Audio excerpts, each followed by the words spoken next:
Hello friends, welcome to my channel SKK exam study. तो दोस्तों, आज का जो हमारा टॉपिक है वो हिस्ट्री से है। और टॉपिक का नाम क्या है? जलियांवाला बाग हत्याकांड, जिसकी डेट क्या है? 13 अप्रैल 1919। इसके बारे में आज क्या है विस्तार से जानेंगे। तो आइए स्टार्ट करते हैं वीडियो को। तो दोस्तों, 13 अप्रैल 1919 का वह दिन किसी भारतीय के लिए न भूलने वाला दिन है। इस दिन अंग्रेजी सेनाओं की एक टुकड़ी ने निहत्थे भारतीय प्रदर्शनकारी पर अंधाधुंध गोलियां चलाकर बड़ी संख्या में नरसंहार किया था। तो दोस्तों, जो 13 अप्रैल 1919 की तारीख है वो आप सभी को पता है, बच्चा बच्चा जानता है कि उस दिन क्या है, जलियांवाले बाग में भारतीय लोगों को अंग्रेजों के द्वारा गोलियों से भून दिया गया था।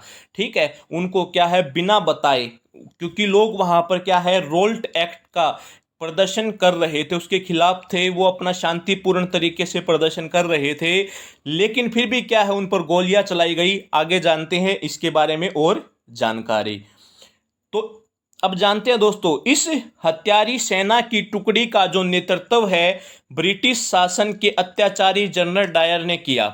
ठीक है, यानी कि जो जलियांवाला बाग है अमृतसर में, वहां पर लोग शांतिपूर्ण तरीके से क्या है प्रोटेस्ट कर रहे थे, प्रदर्शन कर रहे थे। किसी भी प्रकार की कोई भी वहां पर हिंसा नहीं होनी थी, लेकिन फिर भी क्या है जो जनरल डायर है, अत्याचारी जनरल कहो इसको, जिसने क्या है वहां पर निहत्थे लोगों पर, बच्चों पर, बूढ़ों पर, औरतों पर, जवानों पर, जो कि निहत्थे थे, उन पर गोलियां चलवा दी। अभी आगे जानते हैं। जलियांवाला बाग में उस समय, जलियांवाला जो बाग है अमृतसर में, उस समय प्रदर्शनकारी रोल्ट एक्ट का विरोध कर रहे थे। रोल्ट एक्ट क्या है मैंने एक वीडियो डाली हुई है, फिर भी थोड़ा बहुत बता देता हूं।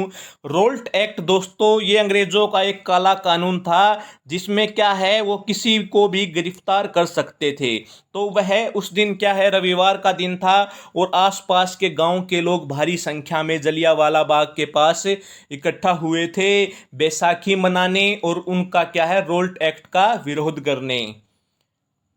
नेक्स्ट देखो, अभी जिस जगह पर यह जनसभा आयोजित की गई वह एक साधारण सा बाग था, यानी कि छोटा सा बाग था, जो चारों ओर से घिरा हुआ था। यानी कि चारों ओर से घिरा हुआ था, आने जाने का एक ही रास्ता था, अंदर जाने का केवल एक ही रास्ता था।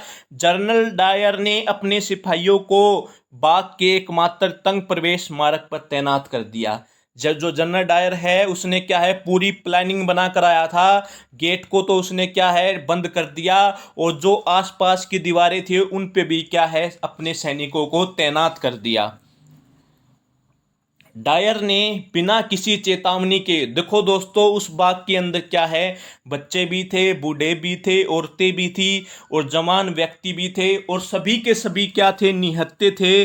जनरल डायर ने क्या है बिना किसी चेतावनी के 150 सैनिकों को गोलियां चलाने का आदेश दे दिया। चीखते, आतंकित, भागते हुए निहत्थे बच्चे, महिलाओं, बूढ़ों की भीड़ पर क्या है कुछ ही मिनटों में 1650 गोलियां दाग दी गई। 1650 गोलियां दाग दी गई कुछ ही मिनटों में। जब तक उनकी गोलियां खत्म नहीं हो गई तब तक क्या है जनरल डायर ने गोलियां चलाने का आदेश देता रहा। वो जिनमें से कई लोग तो गोलियों से नहीं मारे गए, कुछ तो गोलियों से मारे गए, और कुछ क्या अपनी जान बचाने की कोशिश में इधर उधर भाग रहे थे। लेकिन भागने का रास्ता भी क्या है ब्लॉक था, बंद था, एक ही रास्ता था, वो वहां से भाग नहीं पाए। इधर उधर अपनी जान बचाने की कोशिश में भगदड़ मच गई, और उसी भगदड़ में क्या है कुछ लोग मारे गए। यहाँ तक कि पार्क के अंदर एक कुआं था, लोग जान बचाने के लिए क्या है उस कुएं के अंदर छलांग लगाई, जिसके कारण भी कुछ लोग मारे गए। इस घटना में क्या है 1000 से ऊपर निर्दोष लोगों की जान ले ली। अब जानते हैं दोस्तों आगे। अगर देखो दोस्तों, ये मैं क्या है आपके लिए वीडियो लेकर आया हूँ। मेरा इस वीडियो को बनाने का यही मोटिव था कि जो 13 अप्रैल 1919 का दिन है, जलियांवाला बाग का जो दिन है, जिसमें क्या है हम जितने भी लोग शहीद हुए हैं, मैं तो उनको शहीद कहूँगा, क्योंकि वो क्या है शांतिपूर्ण तरीके से अपने भारत के लिए क्या है अंग्रेजों का विरोध कर रहे थे, और उन पर क्या है गोलियां बरसाई गई, और जनरल डायर ने क्या है ये बहुत ही दुष्कृत्य काम किया, और उसका खामियाजा उनको भुगतना पड़ा। जनरल डायर को भी क्या है हमारे एक बहुत ही वीर वीर कहूँगा मैं तो उनको, उधम सिंह ने क्या है जनरल डायर को गोली मार दी थी। अब उसका बदला लिया, ठीक है, उसको उसके जो अंजाम है उस तक पहुंचाया। दोस्तों तो मेरा यहीं पर आपसे एक मकसद है कि आपको क्या है ये हिस्ट्री की सारी बातें पता होनी चाहिए, और एग्जाम में भी यहाँ से क्वेश्चन पूछे जाते हैं। तो चैनल को सब्सक्राइब करना, ऐसी ऐसी वीडियो हम आपके लिए लाते रहेंगे। जय हिंद।